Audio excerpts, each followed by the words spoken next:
dreams are dreams, but dreams, I can testify, come true. Your Excellency, as FUFA, we had a dream to implore the government of the Republic of Uganda to assist us to improve on the sporting infrastructure in the country. We needed to use football to sell Uganda to the world.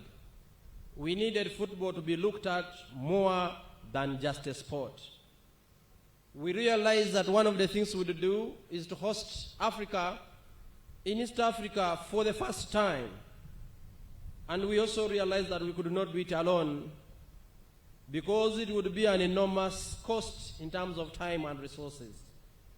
We teamed up with Kenya and Tanzania under the East African integration spirit, and we believed that through your Pan-African belief, it would be a good project if we sold it to you.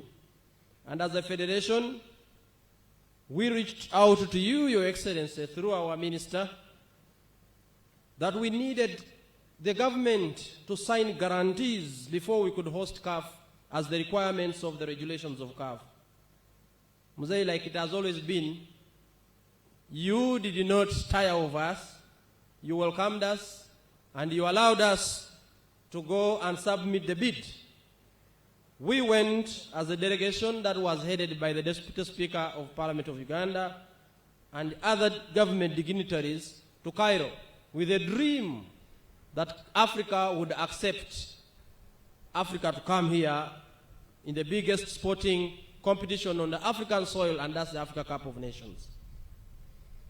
Your Excellency, our journey was successful, but it would not have been without your continuous calls and engagement with the other presidents of the other sister countries, and also with the CAF president himself.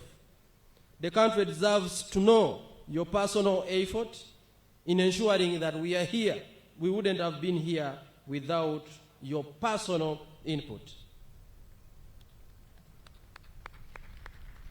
Your Excellency, it is one thing to qualify to AFCON, but it's totally another thing to bring AFCON to Uganda. If everyone is excited as I am here today, let us give a huge round of applause for His Excellency the President and Mama for achieving. Is that loud enough? I think it could be louder than that. Your Excellency, we have since recruited Mama to football. When she organized that milestone meeting, the Honorable Minister talked about on the 24th of December, which is supposed to be a holiday, and the way she has understood the scope of work, the guidance that she has given, I am happy of the advocacy work we have done as football, that now we have Mama and yourself as #1 supporters of the game of football in this country. I therefore wish to inform the country that we are now, from the footballing perspective, ready to host CHAN 2024. Your Excellency and Mama, with the success of CHAN 2024, where we have learned a lot, ourselves as FUFA, but I'm sure as the different government functionalities of what it takes to host a competition of this magnitude. With your continued guidance and support, I want to say again that together as Uganda, we are ready to host AFCON 2027. Allow me to use this moment, Your Excellency, to appreciate that the first things have been done. We now have stability, we now have peace. As Ugandans, we have general infrastructure to allow us to move from one part of the country to the other. Based on that, as football, as sport, we are able to exercise and practice our God-given talents to use the sport. Having done the first things, we went into a phase where we needed government support, and you've been very supportive, Your Excellency. Funding of the different sports activities, starting from 400 million shillings in 2014 to about 48 billion Uganda shillings as we speak today. We are very proud of that. Now sport can take such a contribution from the National Consolidated Fund. Your Excellency, we have been having a very old law enacted in 1964, but again with the support of Mama as the Minister of Education and Sports, we have been able, now you have assented to the National Sports Act 2023 with the support of the Office of the Attorney General. Thank you so much, Your Excellency. In terms of infrastructure, from playing home, away from home, today as we speak, we have 3 international stadiums that are coming up, Nambole, Hoima, and Akibwa. We have training centers that are coming up that will also be used for different competitions, including Kadiba, that will be the home of the National Football Academy. What is remaining is how to integrate sport as an economic activity into the NRM government socio-economic transformation agenda. Your Excellency, there is evidence that government's contribution can show already some fruits at the minimum. Between 1979 and 2012, 33 years, we only qualified 5 times for the continental competitions. For 33 years. With the government support, we are now able to return to Africa, the Africa Cup of Nations, after 39 years for the men, and after 22 years for the women, because of this support we are getting from government.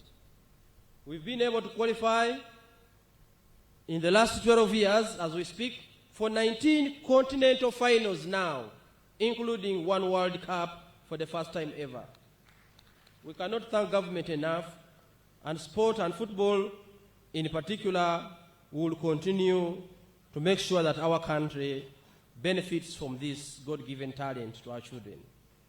Your Excellency, in terms of improvement, our vision as FUFA is to become the #1 football nation in Africa on and off the pitch. We cannot get there without proper planning and execution of our plans. To be honest, to be the best in Africa requires Uganda to have among the best leagues in the world some of our players. We can only beat Morocco, Nigeria, Cameroon, and Egypt, the giants of African football, sporadically. But consistently, we need players who should be playing at the highest level. Your Excellency, it takes over 15 years to prepare a footballer to be at that level. It's not different the way you prepare a doctor to prepare a professional footballer to that level, irrespective of whatever talent you have. And now that we have solved some of the first challenges, it is time to embark on the deliberate football development. Your Excellency, FUFA has launched the FUFA Technical Master Plan, and it has 4 pillars to identify talent as early as 9 to 11 years. We have a deliberate elite path in terms of development of these identified talents. We have to ensure that the professional clubs provide a platform for those who may not be able to instantly go to better leagues. And Your Excellency, we have to look at the life after playing, because many of our footballers who spent a lot of time playing football for this country end up finishing and languishing because they did not learn any trade. They were busy representing the country in their prime age. We are already in the talent identification, where we have distributed 66,000 balls donated from FIFA to all government primary schools in Uganda. There is no part of Uganda you go today and you don't see these balls being played. Instead of the children, instead they are being used by the adults. We have a computer system where the captured talents are being put, and we now need to support the academies at the professional clubs and launch the National Football Academy for the elite path development. It is our strategy at FUFA that we now is the time for the football clubs that are development hubs themselves to be supported by public and the private sector funding. In conclusion, Your Excellency, there has never been a better time for a football person in Uganda than now. Because as we speak, we are hosting Africa. As we speak, our players are going to the World Cup. As we speak, we have proper infrastructure. As we speak, we have full government support, because we cannot do this without the support of government. Once again, Your Excellency, thank you for always listening to us. Mama, thank you so much for supporting football, for supporting sport, for supporting the young children of this country to use their talents to be able to benefit, but also to make our country happy. Your Excellency, I want to end by saying we are now ready to host Chan 2024. Thank you so much for God and my country.